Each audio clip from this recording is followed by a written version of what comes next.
Sa gitna ng mabilis na pagbabago sa mundo, nananatili ang ating misyon, ang ibahagi ang mensahe ng hindi nagmamaliw na pag-ibig ni Hesukristo para sa lahat. Hatid sa inyo ang pinakabagong kaganapan sa gawain ng Far East Broadcasting Company Philippines. Tampok din ang mga kwento ng totoong buhay na binago ng Diyos. Narito si Dan Andrew Cura sa The President's Report. Magandang araw po sa inyo. At sa kabila po ng nagpapatuloy na lockdown, abay patuloy naman po tayong nagpapasalamat sa Panginoon sa mga biyayang dumarating sa atin na hindi po natin inaasahan. Sa araw po na ito, nais kong ibahagi sa inyo ang isang nakatutuwang balita na naway magbigay po sa inyo ng pag-asa, lalong-lalo na sa mga panahong ito, at sana po dahil dito'y makapagpatuloy ang inyong tulong sa FEBC. Ako po ang inyong kaibigan, si Dan Andrew. Samahan po ninyo ako sa ating palatuntunang The President's Report.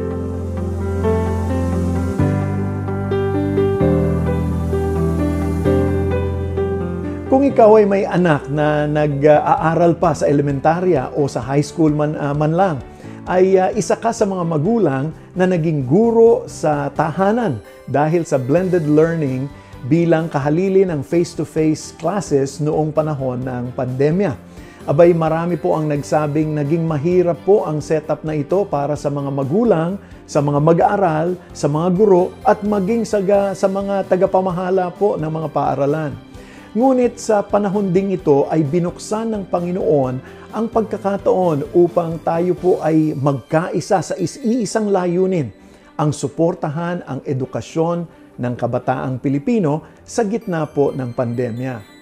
Noong nakaraang taon ay ibinahagi ko po dito sa ating programa na ang FEBC Philippines ay naglunsad ng programang Paaralang Bayan sa Himpapawid sa pakikipagtulungan natin sa Department of Education upang makapagbigay ng radio-based classes ngayong school year 2020-2021. Hindi ito naging madali para po sa ating mga stasyon dahil kaunting panahon lamang upang makipag-ugnayan sila sa mga paaralan at ihanda ang mga guro para maging mga broadcasters. Ngunit purihin po ang Diyos sa tulong po ng mga katuwang na grupo at mga individual mula Oktubre 2020 ay nakapaghatid ang FEBC ng mga aralin sa radyo para po sa mga mag-aaral sa K-12 Basic Education Program ng DepEd. Sa pagtatapos po ng school year na ito, ang ating istasyong sa Bicol na CARE 104.3 The Way FM ay nakatanggap po ng parangal mula sa Daraga National High School, ang kanilang naging partner po sa programang ito. Sa kanilang virtual Thanksgiving event ay binigyang pugay ang paghatid ng mga aralin, pati na rin ang mga mensahe ng pag-asa na mula kay Kristo Jesus para po sa mga mag-aaral at mga magulang na nakikinig dito. Pakinggan po natin ang feedback na ito mula po kay Teacher Nikki Katangi ng Daraga National High School. Maraming salamat CARE 104.3 The Way FM sa warm welcome at paggabay. Natutuwa ako sa karanasang ito.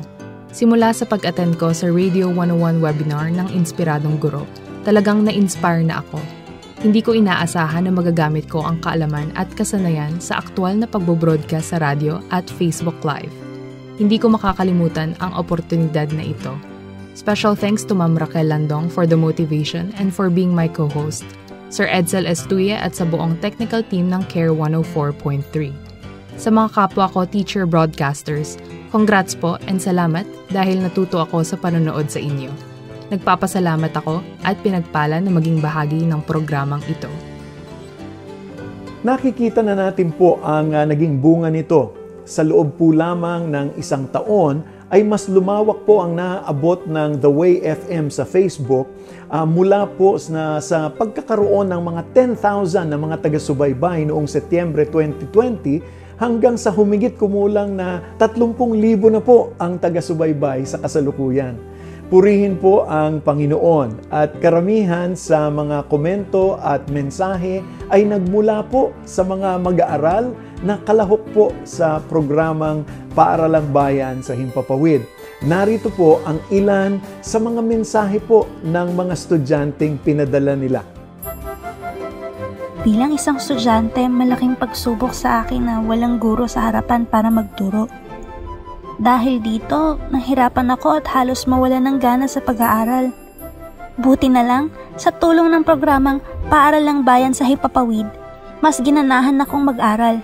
Natugunan ng aking paaralan ng gap ng pag-aaral. May pagmamalaki ko pong marami akong natutunan sa gitna ng pandemya. Very challenging ang blended learning para sa aming mga estudyante dahil hindi po sapat ang kinikita ng aming mga magulang para tustusan ang paggamit ng internet sa aming pag-aaral. Sa tulong ng radio station, natugunan ito. Malaking tulong po ito sa mga estudyanteng katulad ko na walang kakayahan.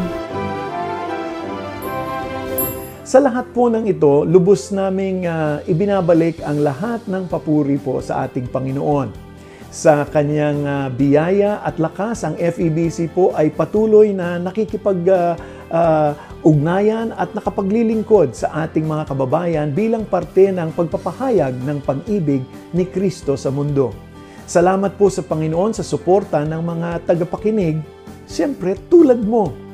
Kaya kung nais mo pang maging kaagapay ng ministeryo ng FEBC Philippines, maaari mong bisitahin ang ating website febc.ph at i-click ang Get Involved.